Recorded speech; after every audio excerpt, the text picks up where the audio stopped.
first, I always wanted to ask you this. Who is the best player you've ever played with? And what is the best team in your career? You've seen a lot of basketball. Yeah, no doubt. And you've seen, you saw a great era of basketball. The best player. Who's the best player? How do you determine best player? Well, however you determine it. It's very subjective, right? I don't know who the best player is, but I value your opinion because you and I, we've had arguments upon arguments about players, and we probably were doing a podcast years ago before we even knew what a podcast was. No argument was better than the argument in Maine when we were at Seeds of Peace. We argued. It was a 3-day argument. Every time we see each other, I come in with my point. It was one of those things like I would be able to go. You know how like when you're in an argument and a couple hours later, like, man, I should have said that. I just kept coming back. I'd be in the middle of a drill. I'm like, you know what? I gotta go tell BJ something. I'm gonna go tell him something. I go back. No, that's why I love him because legendary. We talk and we argue, and then afterwards we move on. And that's what. But I always wanted to know who is the greatest player you've played with. All right. This is a tough one. This is a tough one for me. So I think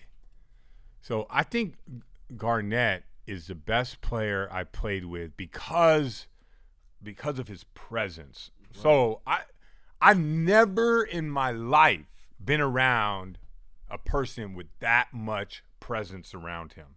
Like normally when Garnett walked into the gym the first day, you're like, oh shit, that's Garnett. You could feel the energy, right? But by like year 3, you would think that would wear off. It never wore off. Like everyone would maybe it didn't for like Pierce, Allen, and Rondo, but like for most of us, we had to be on point. Like in the weight room, we had to be on point. In the gym, we had to be on point. In practice, on the plane, like he never let anybody slide when it came to being a professional. Really? So I just never been around anybody like that. Then you add the fact that he's 6'11", he's smart, he's intense, he's about winning, right? You add all that in. But he's not the most skilled player I've ever played with. That guy is probably Paul Pierce. He's like clutch, skilled.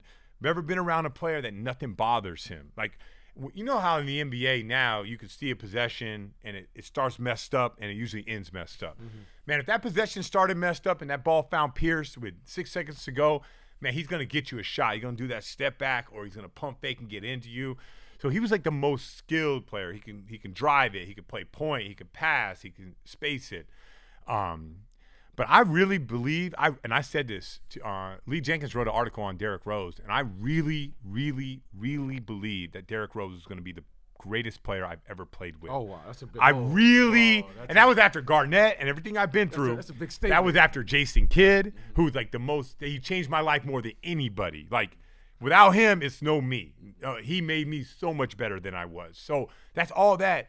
But just being around Derrick that year, I just thought Derrick was going to be like a top 5 all-time great.